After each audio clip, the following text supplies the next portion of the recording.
Bom dia, CBM. Muito bom.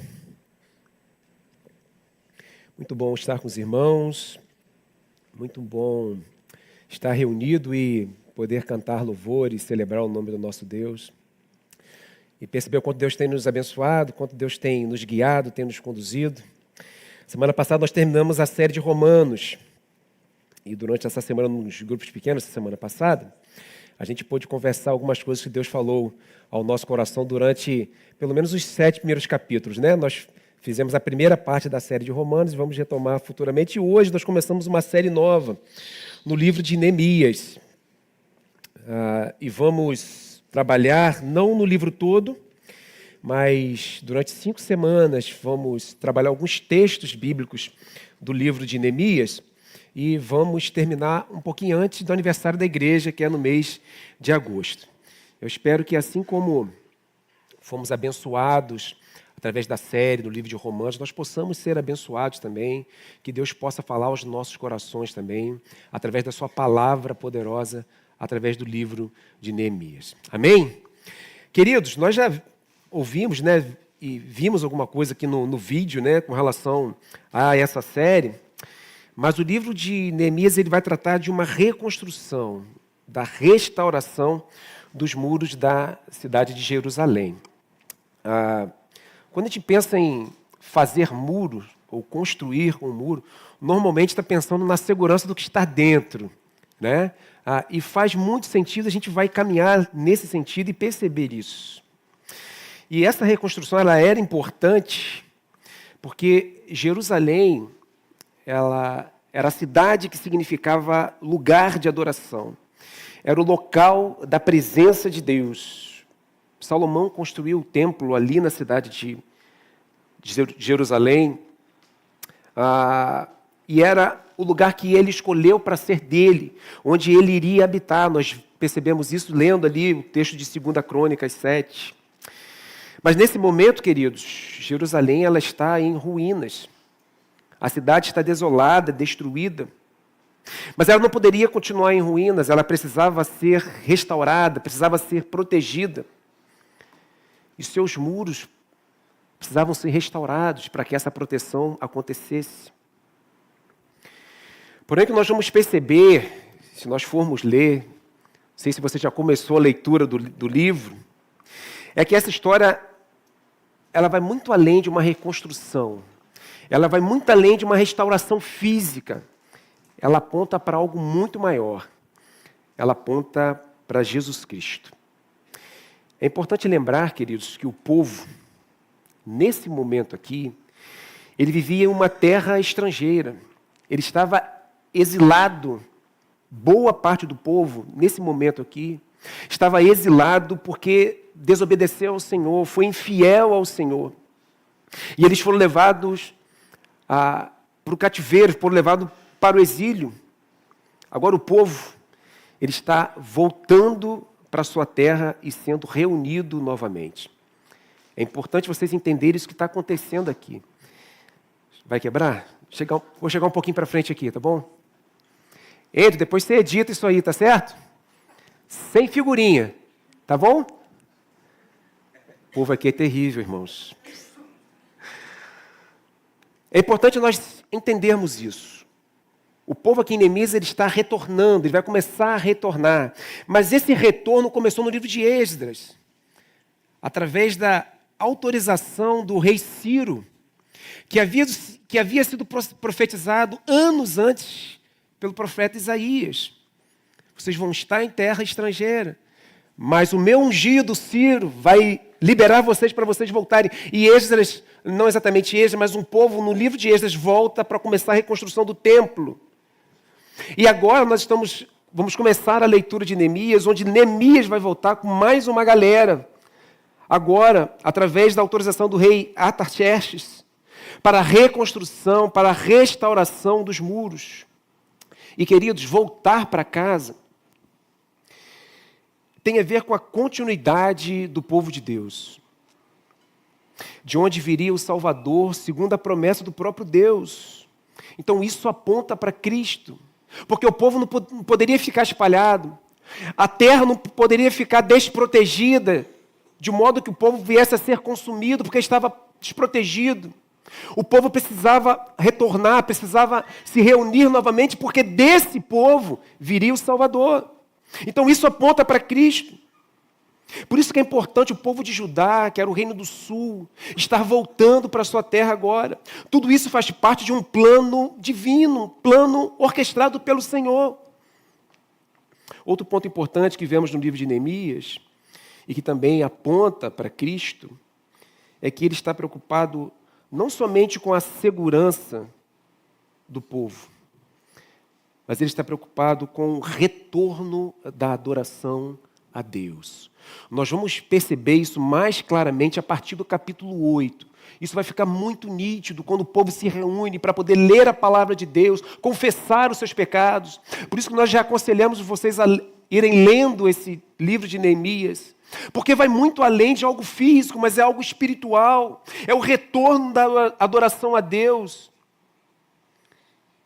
E por que isso aponta também para Cristo? Porque Cristo, queridos, ele veio para poder restaurar corações e reconciliar, religar o homem novamente com Deus.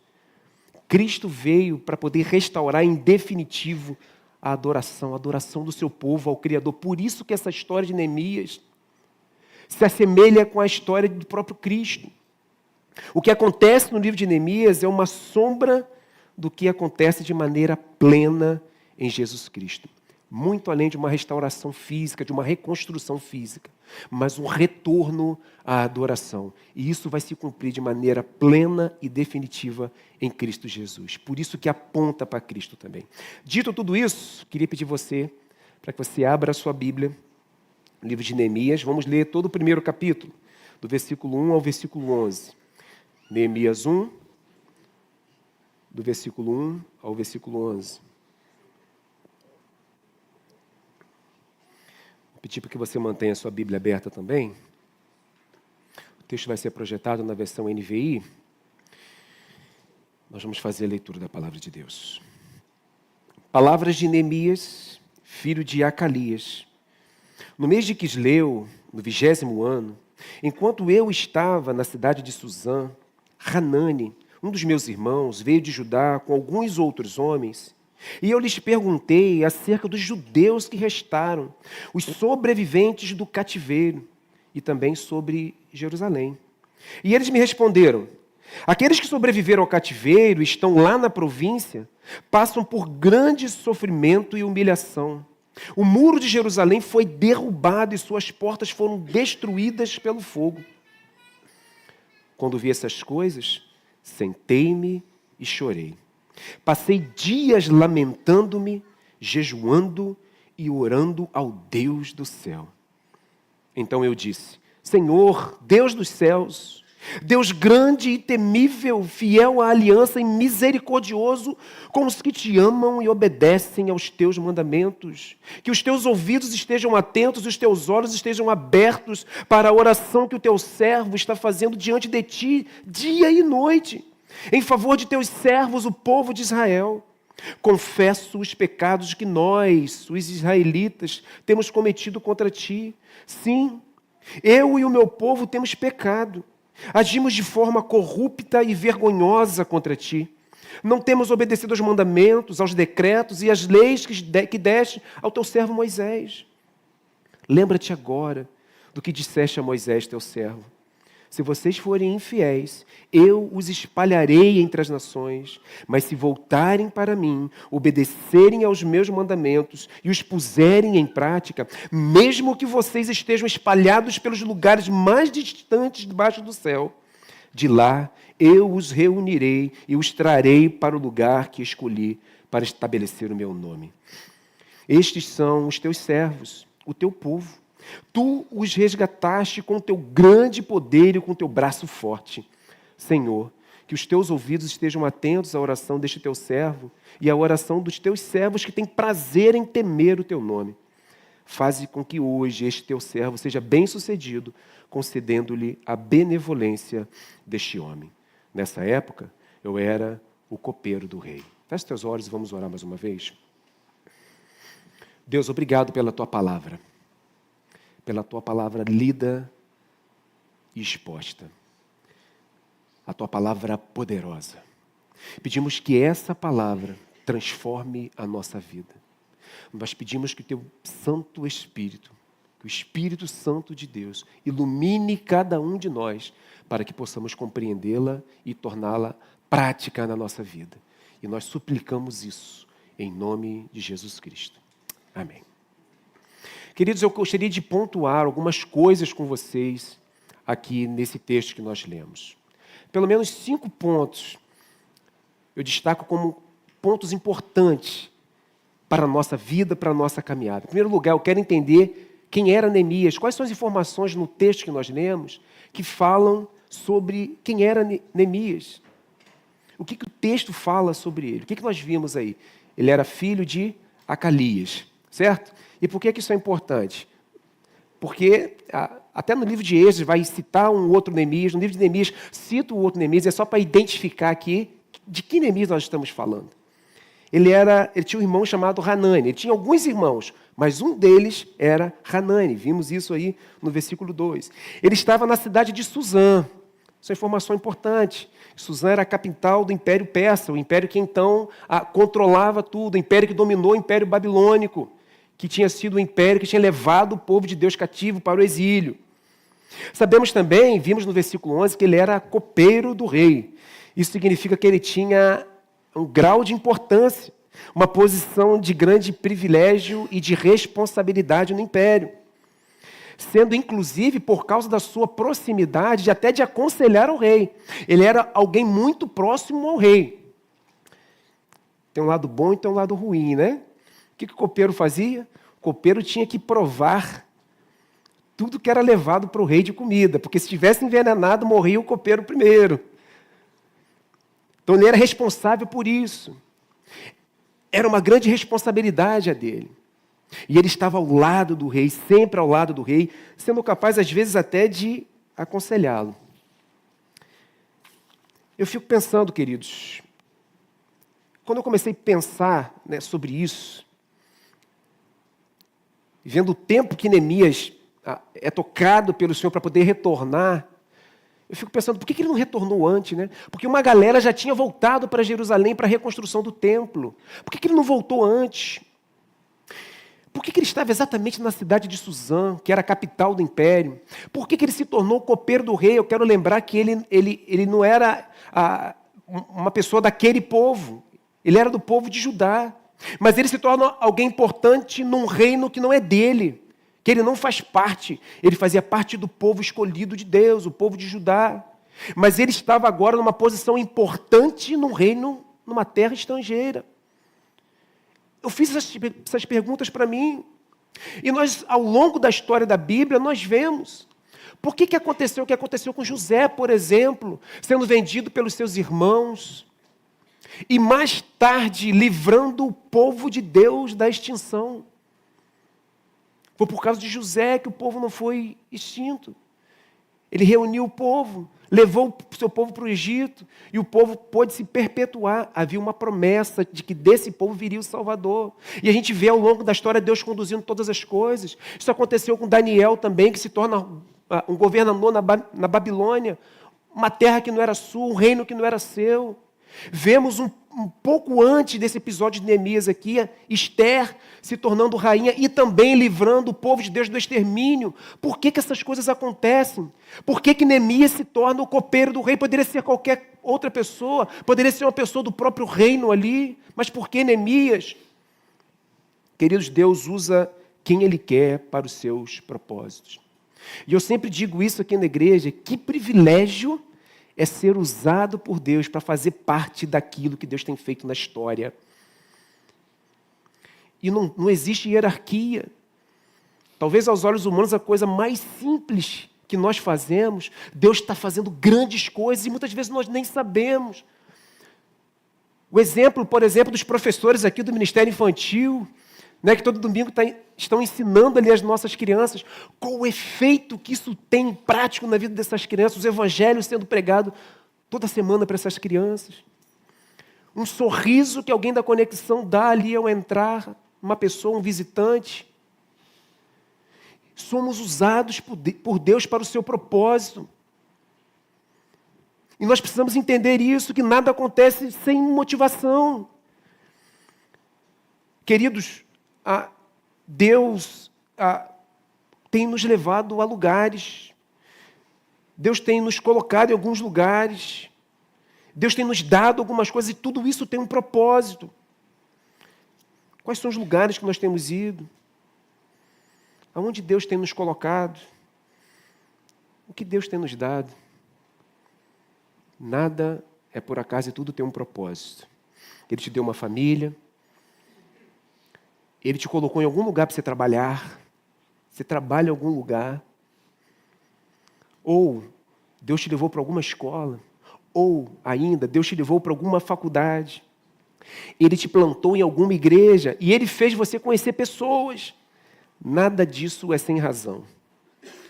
Nada disso é de maneira aleatória e ao acaso. Tudo que aconteceu com Neemias foi com propósito.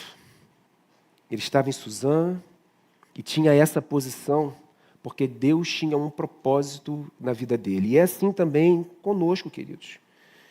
Quem é você na tua família? Quem é você no seu trabalho? Quem é você na sua escola? Quem é você na sua faculdade? Quem é você na tua igreja? E quem é você nos seus relacionamentos? Temos sido, queridos, um instrumento de Deus aonde Ele tem nos levado? É importante de pensar sobre isso. Porque eu passei a refletir sobre Neemias, quem era ele, e comecei a perguntar por que ele estava onde estava, por que ele fez o que fez, por que ele foi colocado naquela posição. Tudo tem um propósito e isso é assim com a gente também. Estamos onde estamos, conhecemos as pessoas que conhecemos, tudo tem um propósito.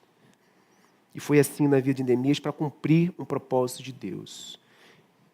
E Deus tem um propósito para cumprir em nossa vida. Que possamos estar atentos a isso. Segundo ponto, eu fico pensando em qual era a preocupação de Neemias. Qual era a sua preocupação? Versículo 2. Neemias logo pergunta para o seu irmão e os homens que estavam com ele sobre os sobreviventes do cativeiro, sobre as pessoas que voltaram e os sobreviventes que estavam lá, e sobre a cidade de Jerusalém. Ele faz essa pergunta.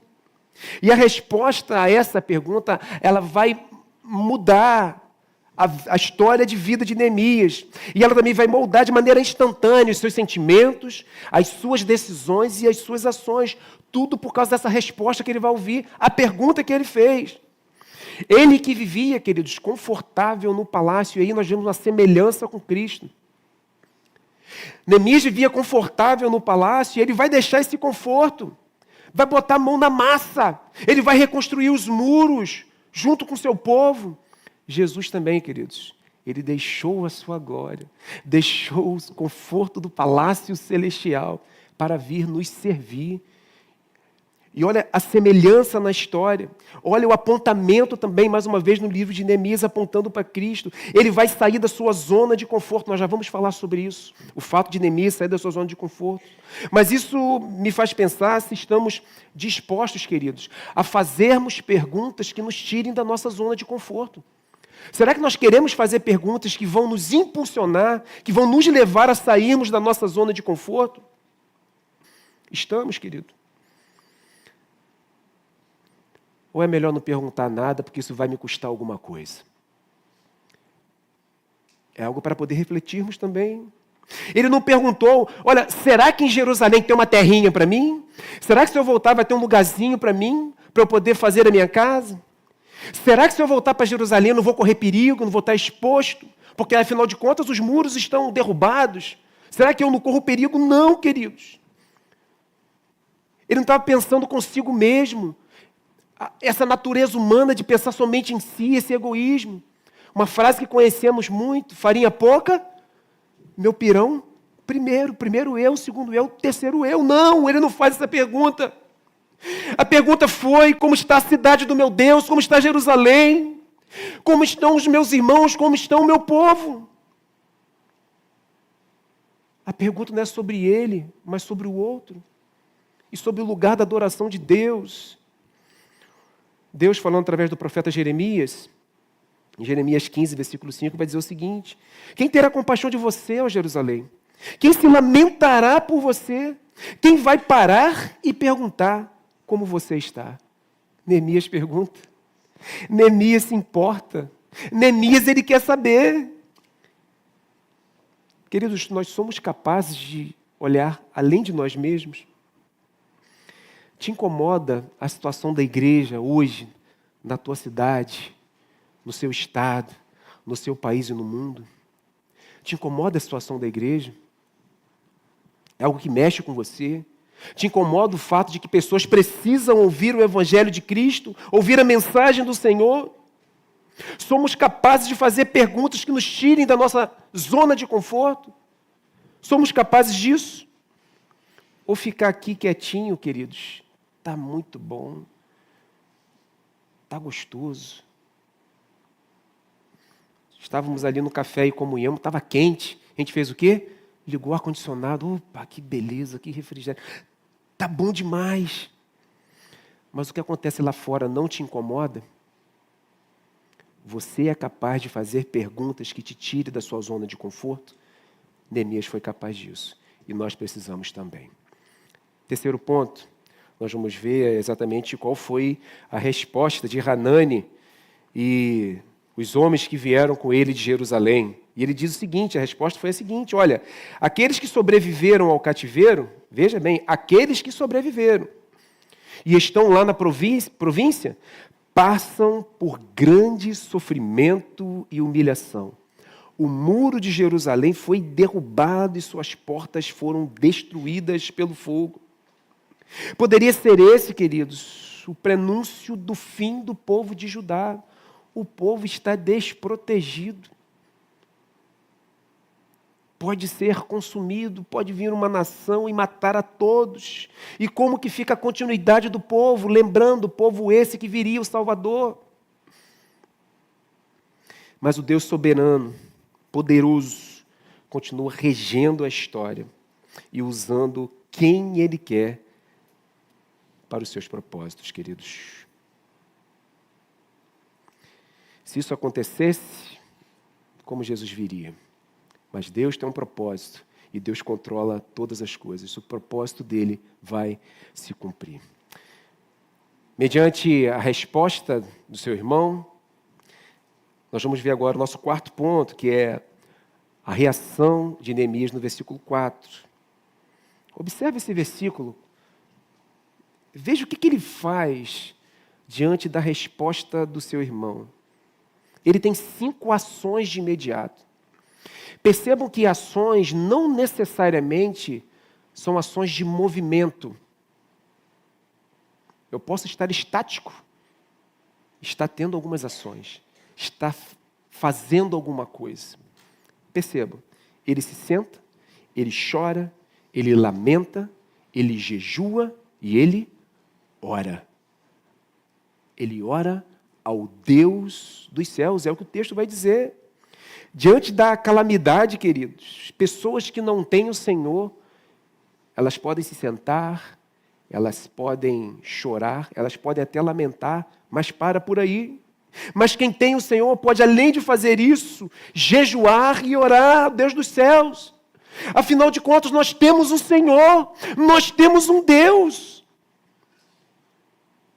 Podemos sentar, podemos chorar, podemos lamentar, mas podemos jejuar e clamar em oração ao nosso Deus. Isso muda tudo na nossa vida, a forma como nós encaramos as dificuldades e as mazelas da vida, queridos.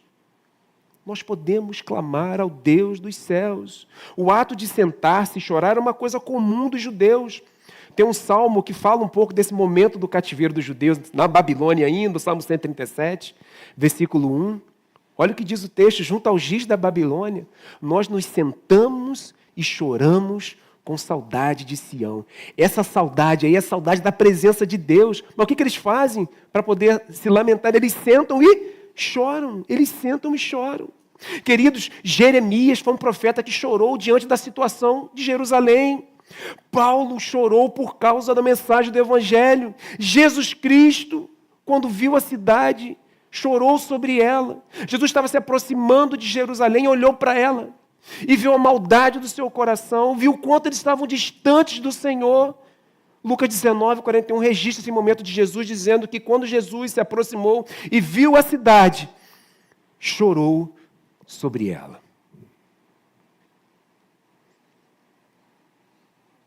Sentar, chorar. E a terceira ação de Neemias é lamentar. O lamento é uma expressão interna e profunda de dor, tristeza e, por vezes, arrependimento. É um choro profundo, verbalizado e carregado de significado. Tempos antes, o profeta Jeremias, ele lamenta sobre a queda de Jerusalém. Ele diz o seguinte em Lamentações 1, versículo 1. Como está deserta a cidade, antes tão cheia de gente, como se parece com uma viúva, a que antes era grandiosa entre as nações, a que era a princesa das províncias, agora tornou-se uma escrava. Jeremias lamentando a situação da cidade de Jerusalém. Neemias, queridos, ele expressa o seu lamento pelo seu povo, que estava sofrendo e sendo humilhado, e pela cidade de Jerusalém, cidade da habitação do próprio Deus, que estava destruída. Percebe, queridos, que a notícia que ele recebe vai moldando os seus sentimentos. Ele recebeu a notícia e ele vai expressando algumas coisas, só que isso vai levá-lo a ações mais práticas, além de sentar, chorar e lamentar. A quarta ação é jejuar. Agora observe que ele usa o verbo no gerúndio. Isso significa que ele tem uma ação contínua. Ele não jejuou. Ele permaneceu jejuando. Ele jejuou várias vezes. Embora a lei para o povo é que se jejuasse pelo menos uma vez ao ano, a gente vai ver isso lá em Levítico 16. Mas ao saber da situação da cidade e do povo, Neemias tem uma ação de jejuar continuamente. Podemos, queridos, e devemos jejuar por vários motivos, mas o seu propósito final é demonstrar a nossa dependência de Deus e exaltarmos a sua glória. Podemos e devemos jejuar sempre, mas o objetivo final do jejum é mostrar nossa dependência a Deus e demonstrar a glória que Ele tem. Esse é o objetivo final do jejum. John Piper tem uma frase que diz o seguinte: o objetivo final do jejum não é que Deus nos dê o que queremos, mas que sejamos tão satisfeitos em Deus que Ele seja glorificado em nós.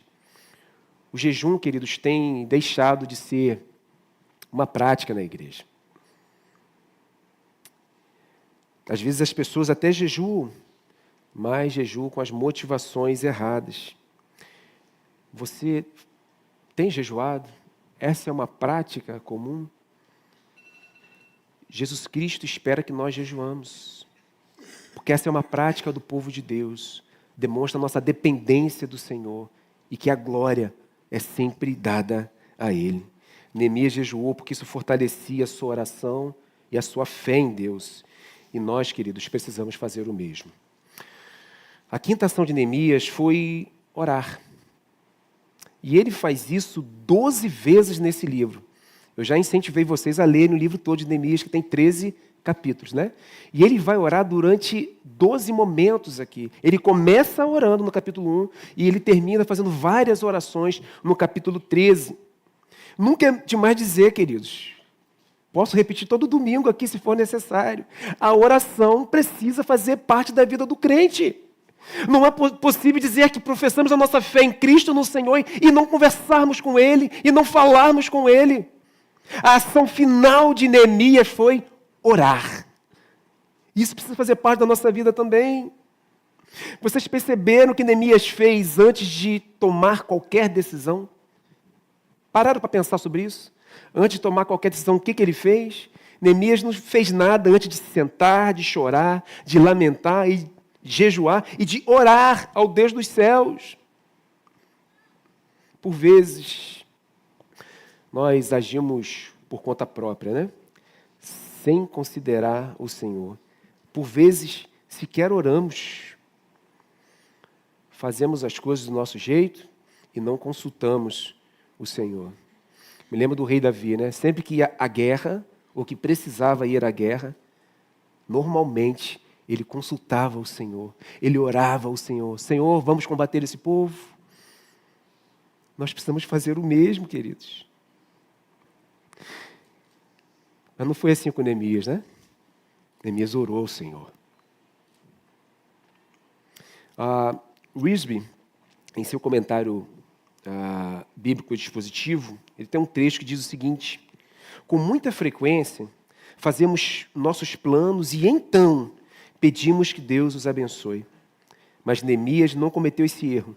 Sentou-se e chorou, ajoelhou-se e orou, e depois levantou-se e se pôs a trabalhar, pois sabia que tinha a bênção do Senhor sobre o que estava fazendo. Assim deve ser a nossa vida, querido. Uma vida de oração. Quanto mais buscamos ao Senhor em oração, mais nós somos capazes, não por nós mesmos, né? Mas pelo próprio Deus, de compreendermos a boa, perfeita e agradável vontade do Senhor. Isso só é possível porque nós nos relacionamos com Ele. E esse canal se chama a oração. Foi falado sobre conhecer o Senhor. O pastor Mateus falou aqui no início. Osés vai falar, conheçamos o Senhor e prossigamos em conhecê-lo. Essa é a forma que nós conhecemos cada vez mais o nosso Senhor, através da oração. Queridos, o quinto ponto que eu tirei de lição, chamou atenção nesse texto que nós lemos, foi exatamente esse. A oração de Neemias. Isso está registrado do versículo 5 até o versículo 11. E essa é a primeira das 12 orações que ele vai fazer nesse livro.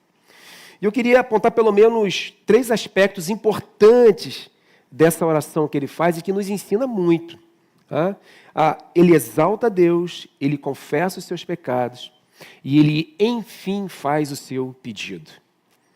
Não sei se vocês observaram isso no texto, mas esses 3 pontos estão bem nítidos aí. Ele começa a sua oração exaltando a Deus, em seguida ele vai confessar os seus pecados e depois ele vai fazer o pedido.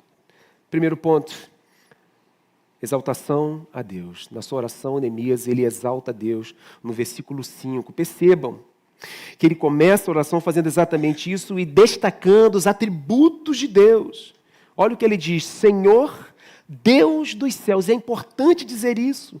Deus dos céus, porque ele vivia num contexto de adoração a vários deuses.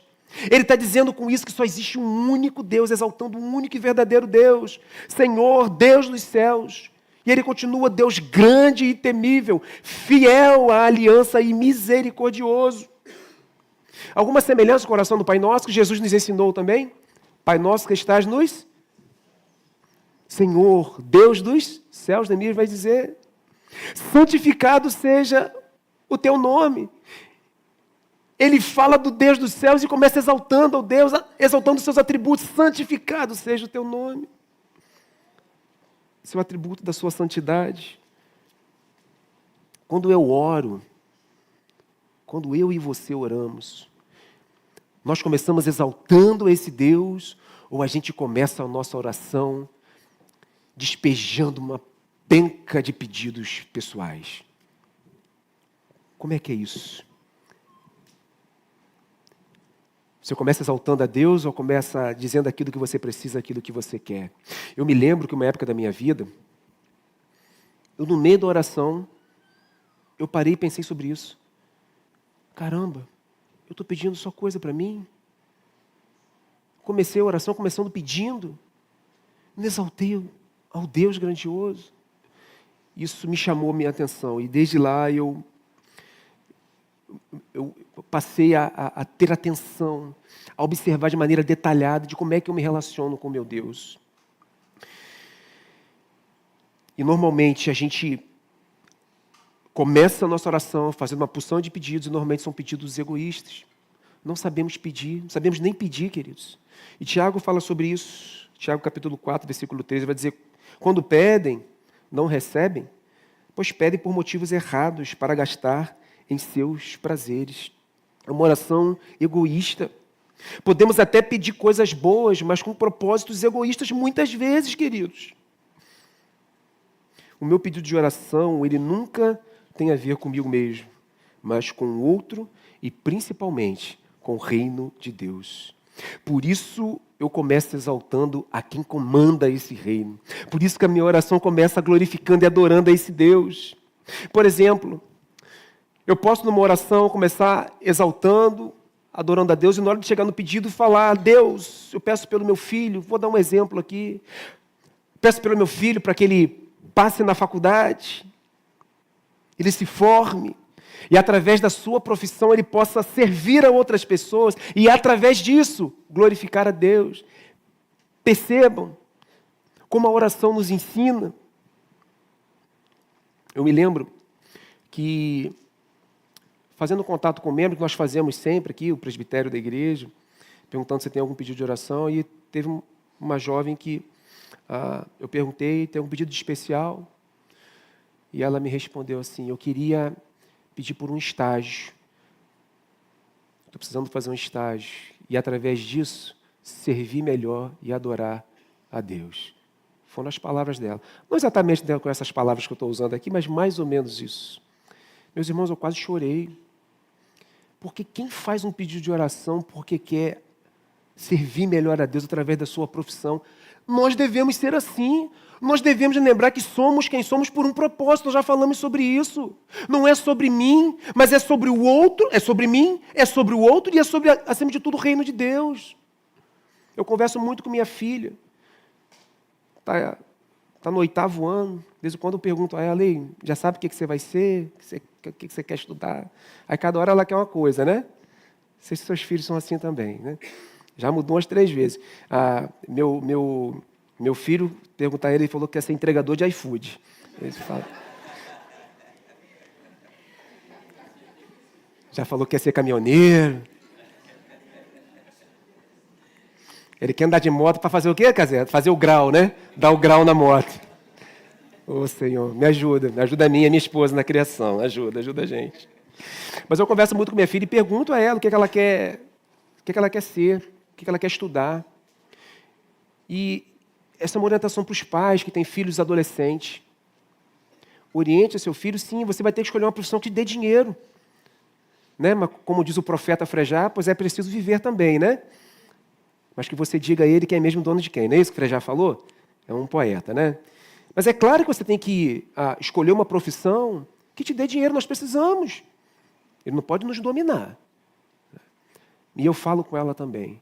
E que aquilo que você vai escolher, que você possa servir ao outro através daquilo que você escolher. Então, ore a Deus por isso, para que você possa servir ao outro e, no final de todas as coisas, glorificar a Deus. É sobre isso. Queridos, eu começo exaltando a Deus, porque no final, tudo é para a sua glória. 38 minutos de pregação, eu preciso terminar, queridos, senão o Andrew vai brigar comigo. Mas o segundo ponto dessa oração... é brincadeira, tá, gente? Brincadeira, Andrew. O segundo ponto da oração de Neemias é a confissão de pecados, do versículo 6 ao versículo 9. Percebam, queridos, não sei se você... É porque eu gosto de estatística. Eu gosto de estatística. Mas percebam que dos 7 versículos nessa oração, nesse pedaço aí de confissão... nesses 7 versículos na oração de Neemias, 4 são confessando pecado. E, estatisticamente falando, 57% da oração de Neemias é confessando pecados. Isso me chamou a atenção, porque eu gosto de estatística também, né? Mas me chamou a atenção. Será que isso é importante? Perguntei isso para mim e pergunto para você. Será que é importante, quando nós oramos, confessarmos os nossos pecados a Deus? Você é daqueles, ou já ouviu isso, né? Senhor, perdoe a multidão dos meus pecados. Você é desses? Você já orou assim? Eu já orei, queridos. Preciso confessar esse pecado para vocês, né? Isso quando nós pedimos perdão na nossa oração. Ou isso quando oramos a Deus. Eu preciso reconhecer os meus pecados cometidos, dar nome a eles e dizer para o Senhor, para que eu possa ser tratado, perdoado e restaurado. A confissão de pecado não é um mero rito. Olha, eu preciso confessar meu pecado. Não é um mero rito, mas um momento de rasgarmos os nossos corações diante de Deus, queridos. E sermos sinceros com Ele. Foi isso que Neemias fez. Foi isso que o rei Davi fez quando ele pecou. O Salmo 51 é um salmo lindo, mas é um salmo de confissão. Deus, torna a dar-me a alegria da tua salvação. Cria em mim, ó Deus, um coração puro. Uma oração de confissão, rasgando o coração, sendo honesto diante de Deus, diante das mazelas que ele cometeu, diante dos pecados que ele havia cometido. Outro ponto importante nesse momento da oração dele, de confissão de pecados, é que Neemias ele lembra dos pecados cometidos e não se omite. Você percebeu isso? Pelo contrário, ele se inclui, mesmo não fazendo parte da geração que pecou lá atrás, há mais ou menos 140 anos antes. Observe o versículo 6, olha o que ele vai dizer. Confesso os pecados que nós... Ele poderia orar assim, confesso o pecado que eles fizeram, e por isso nós estamos aqui, no exílio. Não! Confesso os pecados que nós, os israelitas, temos cometido contra ti. Sim, eu e o meu povo temos pecado. Existia uma promessa de bênção se o povo fosse fiel, mas uma promessa de maldição se o povo fosse infiel. O povo escolheu adorar outros deuses e não o único Senhor. O povo foi infiel. Por isso, teve o seu templo e a cidade devastada e foi levado para o exílio. É uma terra estrangeira. Percebam que Deus usou uma nação pagã para dominar a própria nação de Judá e levá-la para o exílio. Não foi o pecado de uma pessoa que levou o povo ao cativeiro, mas o pecado de uma nação. E Neemias sabia que ele fazia parte disso. Olha o versículo 7. Agimos de forma corrupta e vergonhosa contra ti. Não temos obedecido. Ele se inclui sempre. Não temos obedecido aos mandamentos, aos decretos e às leis que deste ao teu servo Moisés. Ele se inclui. Ele não se esquiva. Ele sabe que a nação havia pecado e por isso a nação estava sofrendo, cidade destruída, muros derrubados, o templo do Senhor derrubado, levado os seus utensílios para outra cidade, para outra nação. Mas no versículo 8 e 9, querido, Neemias pede para que o Senhor se lembre. Pois se o povo se arrependesse, se voltasse para o Senhor, haveria restauração para o povo. E ele está pedindo que o Senhor se lembre, lá de Deuteronômio, capítulo 30, versículo de 1 a 4.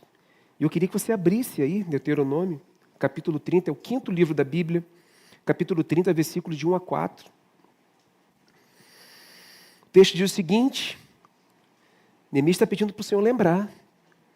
Quando todas essas bênçãos e maldições que coloquei diante de vocês acontecerem, e elas os atingirem, onde quer que o Senhor, o seu Deus, os dispersar entre as nações, e quando vocês e os seus filhos voltarem para o Senhor, o seu Deus, e lhe obedecerem de todo o coração e de toda a alma, de acordo com tudo o que hoje ordeno a vocês, percebam, então o Senhor, o seu Deus, trará restauração a vocês, terá compaixão de vocês e os reunirá novamente de todas as nações por onde o estiver espalhado. Olha a promessa do Senhor, queridos.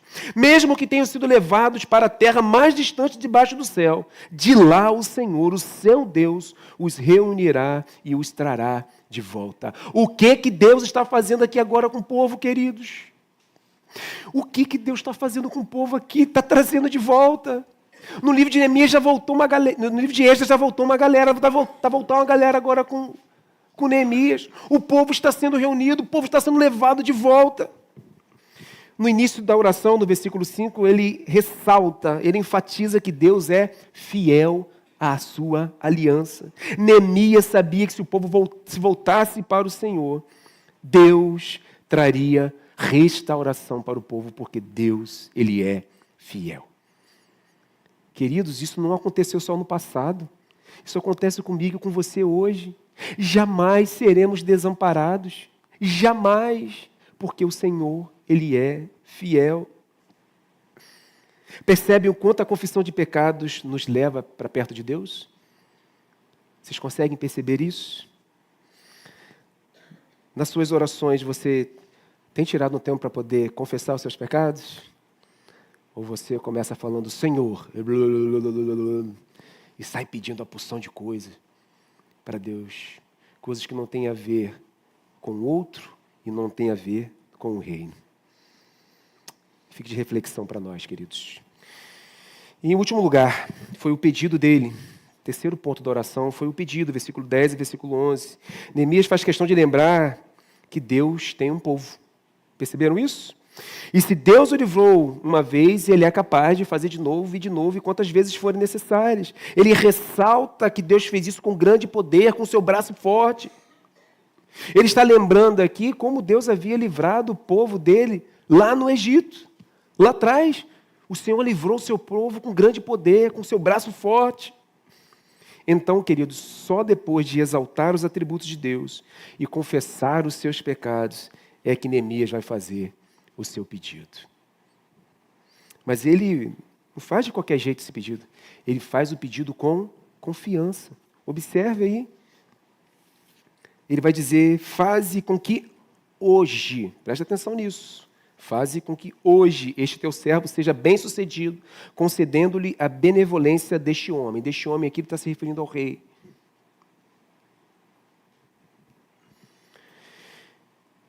Ele vai fazer o pedido ao rei para deixá-lo ir para Jerusalém, para restaurar os muros da cidade. Neemias tem confiança de que até a vontade do rei é controlada por Deus, que é soberano e poderoso. A confiança dele está em Deus. Ele crer que o próprio Deus vai conduzir o coração do rei a deixá-lo ir para reconstruir, para restaurar os muros. Provérbios 21, versículo 1 diz o seguinte: o coração do rei é como um rio controlado pelo Senhor. Ele o dirige para onde quer. Isso me fez lembrar, Júnior, de uma música do Resgate, chamada Controle, antiga, uma música antiga da banda Resgate. A música diz, Deus não dorme um minuto sequer, no controle atento, noite e dia. O coração do rei inclina onde ele quer. Exatamente isso que Salomão está falando no provérbio. O coração do rei é como um rio controlado pelo Senhor. Ele o dirige para onde quer, e Neemias sabia disso. Outro ponto é que em sua oração, ele pede para que ele seja atendido hoje. Perceberam isso? Mas isso só vai acontecer mais ou menos 3 a 4 meses depois. Se vocês folhearem a Bíblia de vocês e forem para o capítulo 2, versículo 5, esse é o momento que Neemias faz o pedido ao rei Artaxerxes para poder ir para Jerusalém. E isso demora mais ou menos 3 a 4 meses, mais ou menos.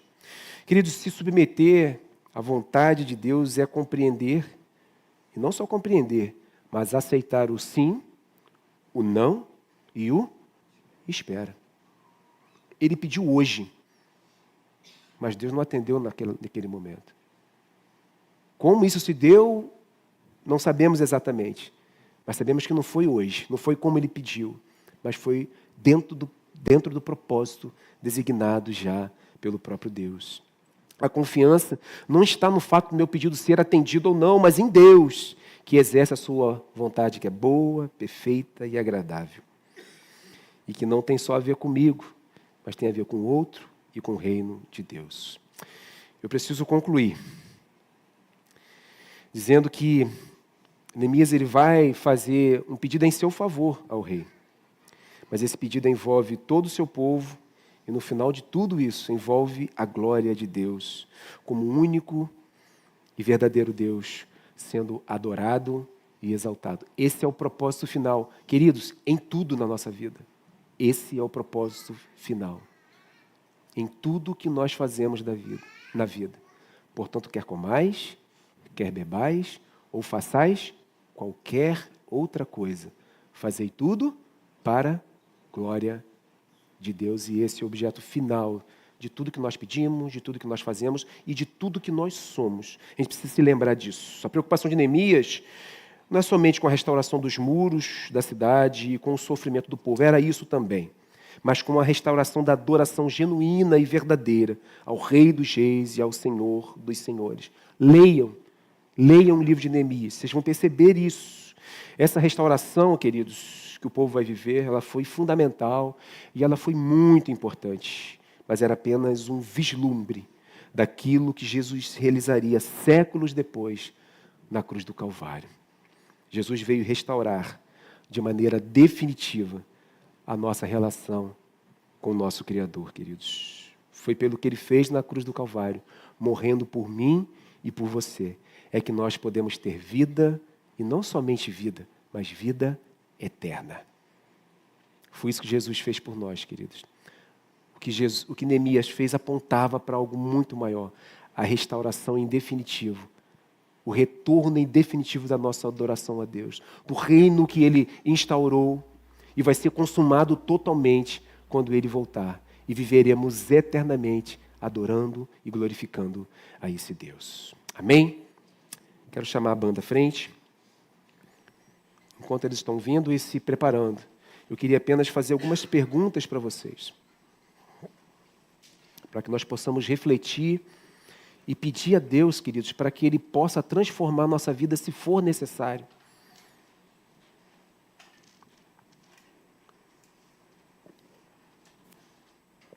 A primeira pergunta é a seguinte: a sua vida, ela tem cumprido os propósitos de Deus?